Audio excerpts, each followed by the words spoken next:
வணக்கம். பொன்னோட்டக்காரர்கள் கொடிமரம் கொண்டு வரதுக்கு கிளம்புனதோடு நம்ம கதையை முடிச்சிருந்தோம். வாங்க பார்க்கலாம். பொன்னோட்டக்காரர்கள் அனைவருடைய ஆசீர்வாதத்தையும் பெற்றுக்கொண்டு குல தெய்வமான சொக்கலிங்கேஸ்வரரையும் அன்னை மீனாட்சியையும் வணங்கி ஆசீர்வாதம் பெற்றுக்கொண்டனர். பின்னர் காட்டுக்கு சென்று வந்த கொத்தர்களுடன் நன்கு போர் பயிற்சி பெற்ற சேனா வீரர்கள் சிலரையும் அழைத்து கொண்டு கிளம்பினார்கள். பொன்னோட்டக்காரர்கள் திருப்பரங்குன்றம் வந்து சேர்ந்தனர். அங்கே குன்றத்தில் இருந்த முருகப்பெருமானை வணங்கி அம்மையப்பனிடம் ஆசீர்வாதம் பெற்றுக்கொண்டனர். பிறகு அவர்கள் திருமங்கலம், குன்றத்தூர், கல்லுப்பட்டி, கிருஷ்ணன் கோயில் வழியாக ஸ்ரீவில்லிபுத்தூர் வந்து சேர்ந்தனர். சூரியனும் தன் பயணத்தை இனிதே முடித்து மேற்கே சென்று மறைந்தான். அங்கேயே தங்கினர். பொழுதும் விடிந்தது. அங்கிருந்து கிளம்பினார்கள். மிகவும் மெதுவாக நடந்த கொத்தர்களை அழைத்து கொண்டு பொன்னோட்டக்காரர்கள் மாலை நெருங்கும் நேரத்திலேயே ராஜபாளையம் வந்து அடைந்தனர். அங்கே உள்ள சோலையில் கூடாரம் அடித்து தங்கினர். இரவு உணவு அருந்தி பின்பு உறங்கச் சென்றனர். மறுநாள் பொழுது விடிந்தது. அங்கே இருந்த அருவியில் குளித்து முடித்து பூஜைகள் செய்து முடித்தனர். பின்பு நிராற்றுலிங்கம் குடியிருக்கும் கோவிலை காண ஆவல் கொண்டு அவர்கள் கொத்தர்களையும் குதிரைகளையும் யானைகளையும் அழைத்து கொண்டு மேற்கு திசை நோக்கி பயணத்தை தொடர்ந்தனர். பொன்னோட்டக்காரர்களின் குதிரையோ 5 வித குணங்களை கொண்டது. எஜமானின் குணம் தெரிந்து நடக்க வல்லது. நிராற்றுலிங்கம் கோயிலையும் அங்குள்ள அதிசய மரங்களையும் பார்க்க போகிறோம் என்ற ஆர்வத்தில் அவர்களுடைய மனது உற்சாகத்தில் நிறைந்திருந்தது. அவர்களுடைய மனதின் உற்சாகம் குதிரைகளிடமும் தெரிந்தது.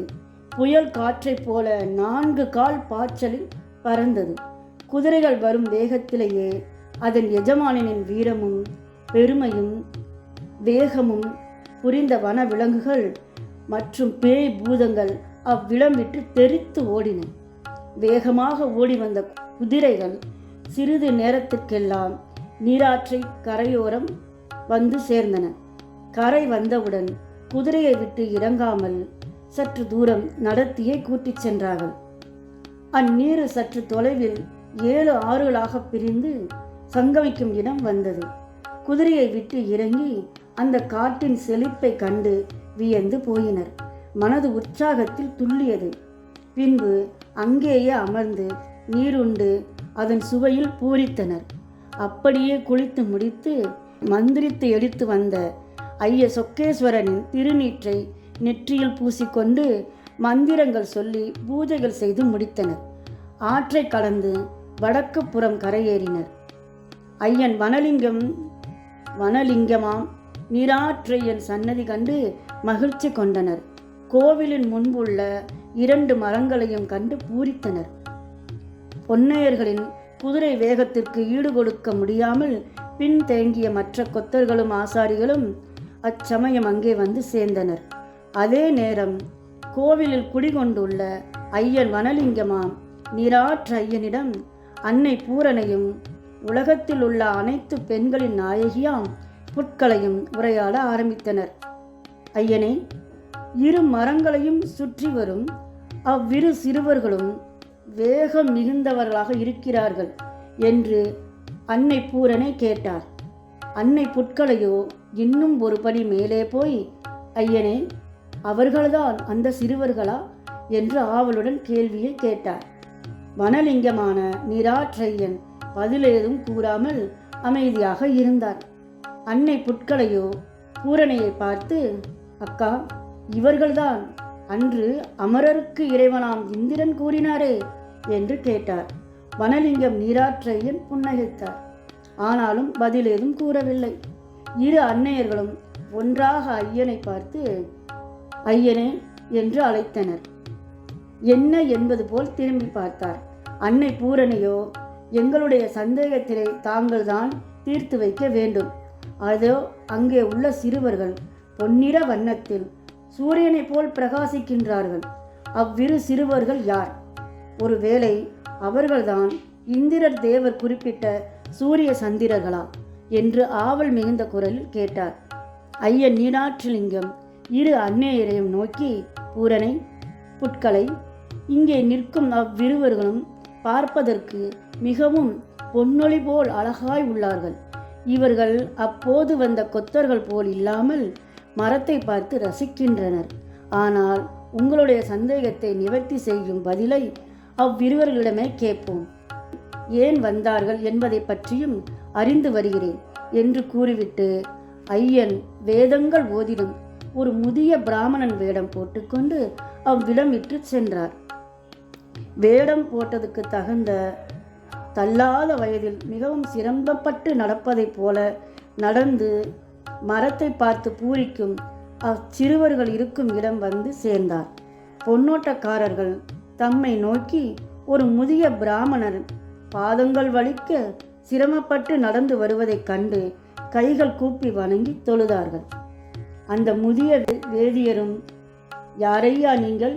இந்த காட்டுக்குள்ளே அனுமதி இல்லாமல் வந்ததோடு மரம் வெட்டுவதற்கு ஏற்ப கருவிகளையும் மரத்தை திறமையாக வெட்டும் சாமர்த்தியசாலியர்களையும் அழைத்து வந்துள்ளீர்கள் என்று பாங்காக கேட்டார். பொன்னோட்டக்காரர்களும், ஐயா, நாங்கள் மதுரையம்பதி நகரத்திலிருந்து வருகிறோம். எங்கள் இறைவன் சொக்கேச பெருமாள் கோவிலுக்கு முன்பு வைக்க கொடிமரம் வேண்டியே இங்கு வந்துள்ளோம் என்று நயந்துரைத்தார். முதியவர் வேடம் கொண்ட ஐயன் நிராற்றிலிங்கன் அத்துடன் புன்னகைத்துவிட்டு, உங்களை பார்த்தால் மிகவும் ஒளி பொருந்திய பொலிவுடன் வேகம் நிறைந்தவராய் தெரிகிறீர்கள். கோவிலின் முன்புள்ள மரத்தையா கொடிமரமாய் கேட்பீர்கள் என்று கேட்டார். பொன்னோட்டக்காரர்களும், ஐயா, தங்களை பார்த்தால் அந்த ஐயன் நீராற்றிலிங்கமே வந்தது போல் உள்ளது. இருப்பினும் எங்கள் கோரிக்கையின் காரணம் இதுவே. தேவருக்கு இறைவன் இந்திரனின் வேண்டுகோளுக்கு இணங்க கடம்ப வனத்தில் எங்கள் ஐயன் சொக்கேச வீற்றிருக்கும் இடத்தை சுற்றியுள்ள காட்டை சிறிது அழித்து நகரம் எழுப்பியுள்ளோம். பின்பு ஐயனும் மீனாட்சி அம்மைக்கும் இந்திரன் விமானத்தை சுற்றிலும் ஓர் ஆலயம் எழுப்பியுள்ளோம். அந்த ஆலயத்திற்கு தகுதியுள்ள ஒரே மாதிரியான 2 கொடிமரங்கள் கிடைக்கவில்லை. கொடிமரம் தேடியே இப்பூ உலகம் முழுவதும் எல்லா இடங்களும் தேடி பார்த்தோம், எங்கும் கிடைக்கவில்லை. கொடிமரம் இந்த கானகத்தில் இருப்பதை அறிந்து தர்மகிரியிலுள்ள வேதியர் ஒருவர் கூறியபடி இங்கே வந்துள்ளோம். என்ன மாயமோ தெரியவில்லை, இங்கே இருக்கும் மரத்தை வெட்ட இரத்தம் பீச்சுகிறது. அதிர்ச்சியில் கொத்தர்கள் திரும்பிவிட்டனர்.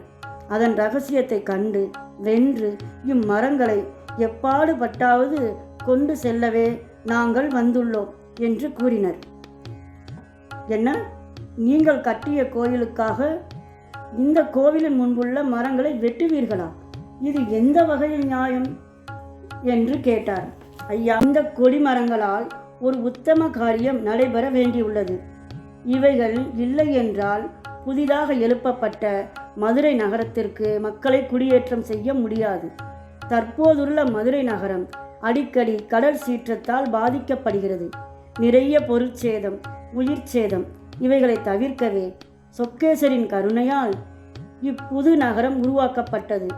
ஐயனே, இந்த இக்கட்டான நிலைமைக்கு தாங்களே ஒரு வழியொன்று கூறிட வேண்டும் என்று கூறினர்.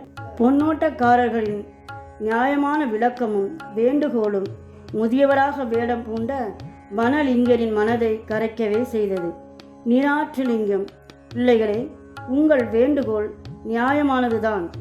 அதுவும் ஒரு உத்தம காரியத்திற்கு என்பதால் இந்த இக்கட்டான நிலைமை ஈடேற ஒரு உபாயம் ஒன்று சொல்கிறேன்.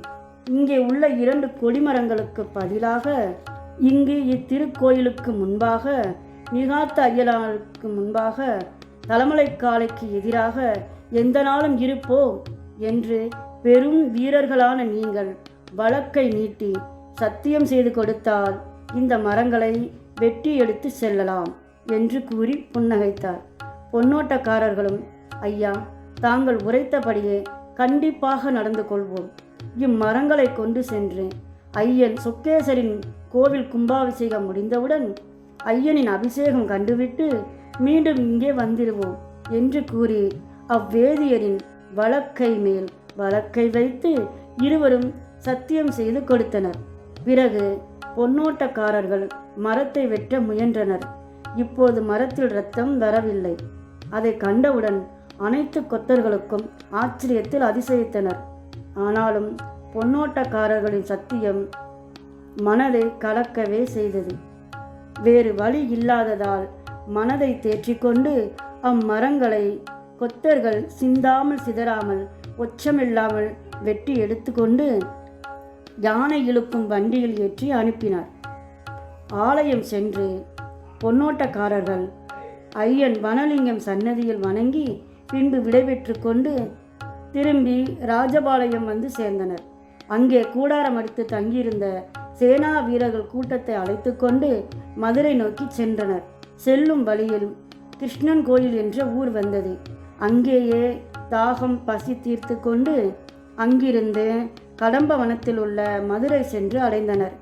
மதுரையில் ராஜ மரியாதைகளுடன் வரவேற்பை மன்னனே முன்னின்று பொன்னோட்டக்காரர்களுக்கும் மற்றவர்களுக்கும் நடத்தினான்.